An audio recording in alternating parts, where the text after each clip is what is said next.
practice that missed out. Ugh. This was a place that had an incredible opportunity to be that practice. They had all of the pieces in place except for their leadership. They had brought in the guy that was supposed to be great. But shortly after this signed the contract and got started, they knew that he wasn't the one. I want to talk about what they were doing great, what was incredible, what they missed, what great leadership looks like. And then so many of you are going to resonate with this story. I see this way, way, way too often. This particular practice stands out in my mind, but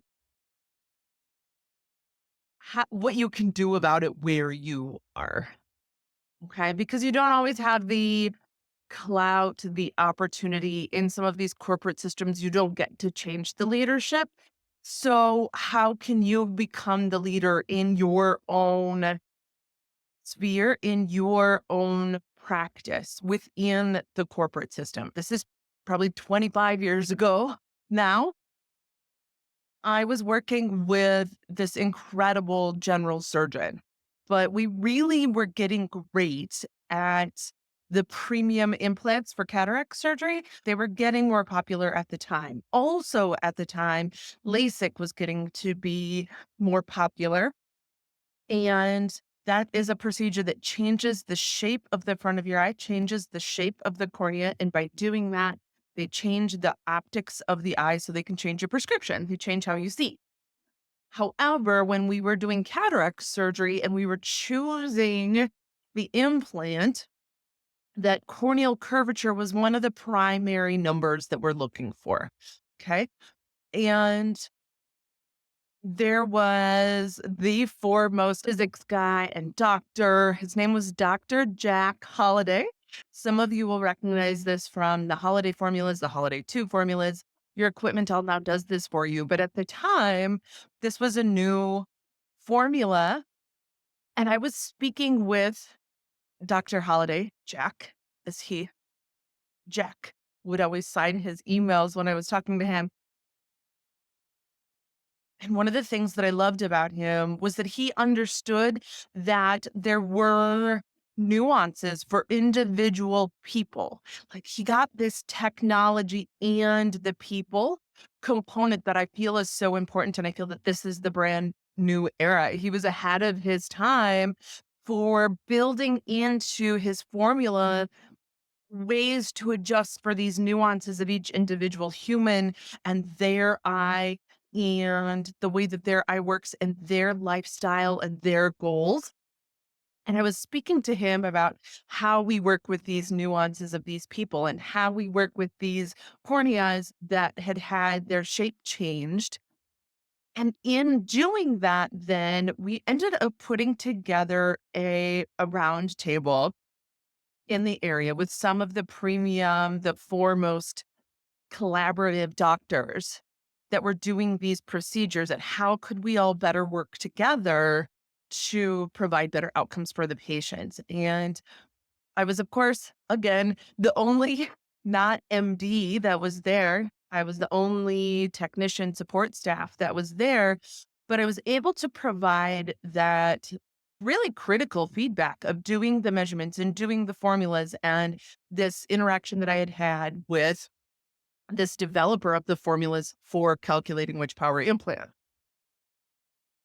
And it was through there that I met this incredible corneal surgeon. The doctor I was working with at the time was Dr. Michael Miller. If you guys are in Denver, go see him. He's wonderful. He's down by Porter Hospital in kind of central Denver there. This is not the practice that missed out. This is a practice that I talk about a lot of success stories, and I was a new technician there. And we did a lot of really incredible things together. This is where a lot of my stories of early successes and realizing that I was doing something different and realizing that doing medicine and healthcare and leadership this way that it makes a difference. So a little background here and then we'll get into the meat of this. So That was where I met this corneal surgeon. I'm going to leave his name out of this because he is incredible. And I got to know him and I just thought, man, when it's time to move into a specialty, this is a guy that I would love to work with. I would love to train with. He was so generous with his time and his knowledge. And he loved his family and he loved his staff and he loved his patients. He was this incredible, like he was the provider that we all want to be. And he was very successful financially in his practice. Man, like, he was the guy, he was that guy. So I was so fortunate to have had these interactions with these two incredible surgeons where, like, surgery was their art and watching their hands move was this dance. There was a time that I got to work with this corneal doctor's practice. Oh, and I was so excited. I realized quickly that while this corneal surgeon was amazing, they had the right location, they had the right offerings, they had brought in incredible staff, they had collaborated with other providers in their practice, they had optometry staff that, like, the way that they worked together and supported each other and spoke about each other and had so much gratitude for just how everything had come together and for their life. They just were doing everything right. The practices were beautiful and they just had this feeling about them. You just wanted to be there. People referred their friends. This is what I talk about, right? Developing your dream practice and then it's successful. They were growing enough that they knew that it was time to bring in leadership to help them achieve the direction that they were going. And this was a CEO that had helped other practices grow and develop the capital and the cash flow and the revenue to be able to expand. She was known for those things, but he missed as a leader, especially as a leader for this practice and for these surgeons. So when I speak of leadership, light leadership style that gets to be fun and fulfilling, where you get to be the provider you want to be, where you develop and lead the practice of your dreams, where it gets to be, like I said, fun and fulfilling, where it doesn't need to just be stressful. It has six components. Six components. Awareness. You lead by example. Lead by example. The way you want your dream practice to feel, the relationships you want there to be, the authenticity, the values that you want to portray and to encourage, you do those. You lead by example and then you train. Yes, you train the technical components. That's very important, but you also train on the values and the feel and the flow and the how you want people to interact with each other. So you'll lead by example, but then also you train. Empowerment and encouraging. These are separate things. People oftentimes put them together. They're not the same. So empowering is, hey, this is where we're going. We've trained on this thing. I've been watching you. I'm aware of what you do, what your abilities are, what you're great at. This is where we're going. And you're asking me this question. What do you think? What solutions do you have? What are ways that you think that we could do this better?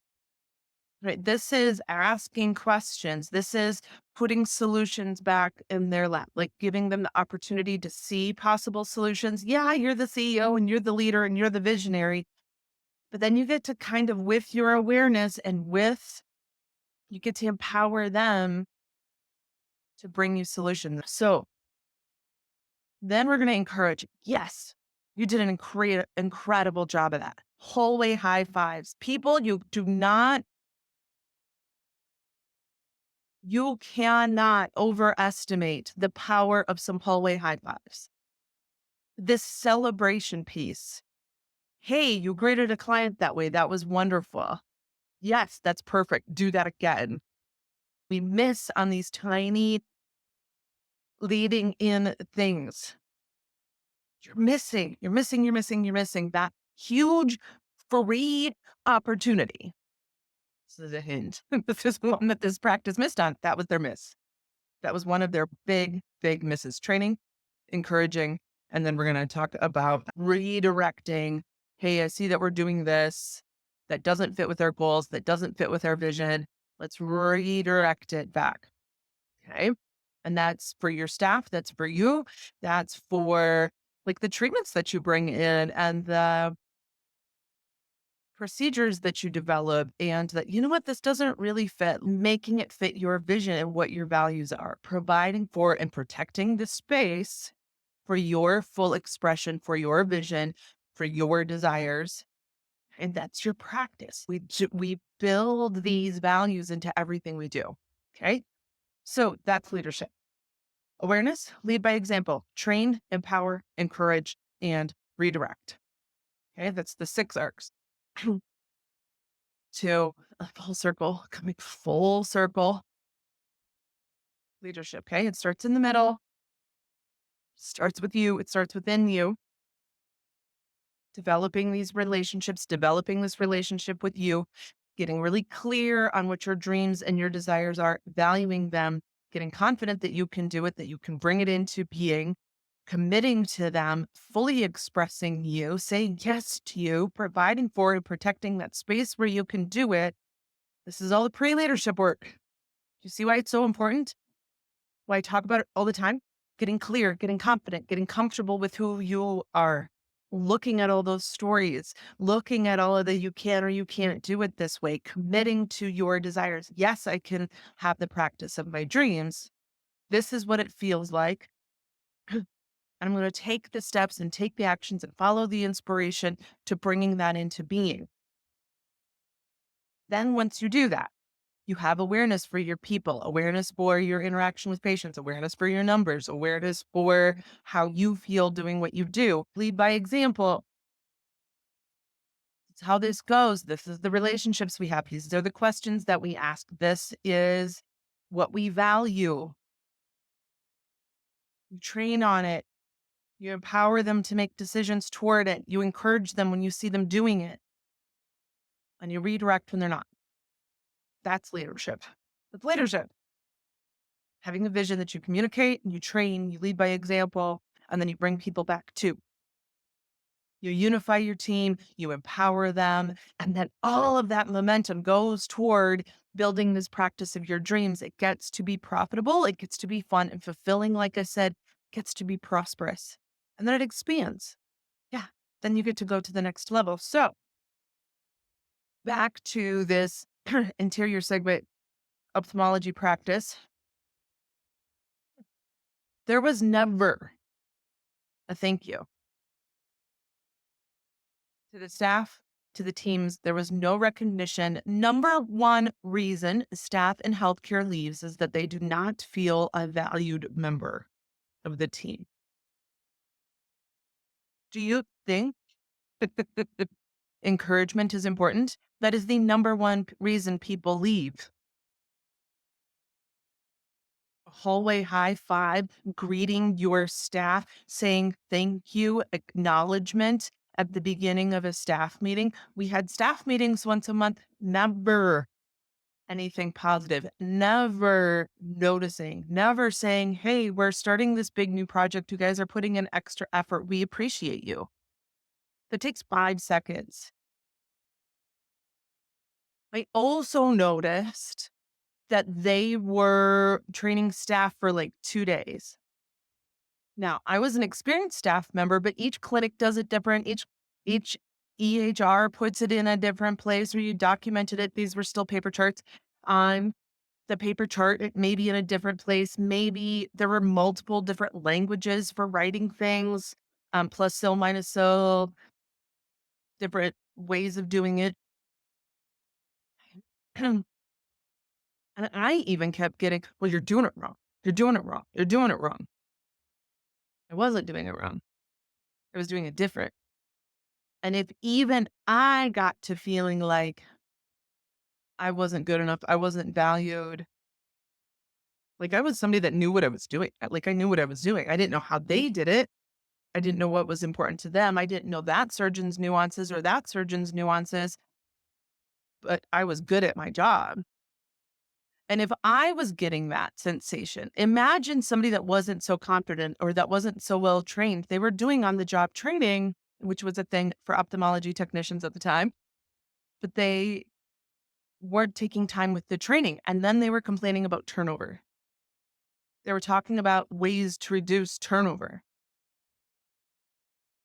So, as somebody that had been at a number of practices, that had had huge successes with a number of practices, that really was committed to these surgeons because they were incredible, I saw this as a place to grow. They had incredible staff. The patients were amazing. Like I said, the right offerings in the right place. They were so close. So, I wrote the CEO like a well bulleted email and said, hey, like, I get it. We're working on efficiencies right now. I get it. You're working on bringing in some EHR and you're working on expansion and you're working on some of these different things, and cash flow is a thing. But staffing is the big piece of this right now. And you're having all of this turnover. So here's what I'm seeing: this 30 seconds at the beginning of a meeting, some acknowledgement, some praise, some hey, thank you would do wonders. Some well-placed hallway high fives, some like the doctors were doing it kind of, but that they had wanted to not be the leaders. They wanted to just be able to be surgeons and go in and just they had brought in this guy to be the leader, to do the things. So when you were working directly with them, you got the thank yous and you got the, oh, I appreciate yous. You got the, oh, you're great at that. Thank you. But if you were like in a billing office or at a front desk, or and you weren't working like one with this incredible glaucoma surgeon or this incredible corneal surgeon, you just weren't getting any of that. There was no there wasn't even pizza parties. Appreciate your staff. Do things, say things, because they are the support system for you being able to have the practice of your dreams.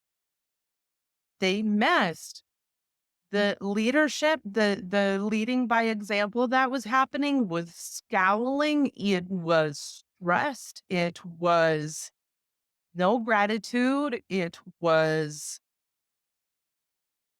not this positive, caring, and compassionate, loving, high technical skills and personal skills coming together that these surgeons desired. So I messaged, hey, this is a huge opportunity I see you missing, and I understand the financial constraints right now. And giving your team an extra day or two of training is going to reduce turnover and the costs associated with turnover and with hiring and training. And if you're having to do that all the time, it's better to just put an extra couple of days into each person that you bring in instead of having to bring in multiple new people. This was a huge miss. You are the leader of your practice. Now, I get it. So many of you are in these corporate systems, or you have an administrator that is that guy, right? And you don't like this isn't your practice. You can't just get rid of that guy or that gal or that whoever that person is. So, what can you do? You also can bring it to the administration's attention. Mine just got dismissed. It got, "Hey, who do you think you are?" I got, like, all of those things. Then I got resented for it, and then I got kinda pushed out. I got sent to a distant satellite, and kinda some different things happened. I ended up being at a different place in my career and ended up moving on from this practice, actually. Um, they missed out. They missed out because they didn't do these leadership things that are so important. So, for you, where you are, yes, bring it to their attention.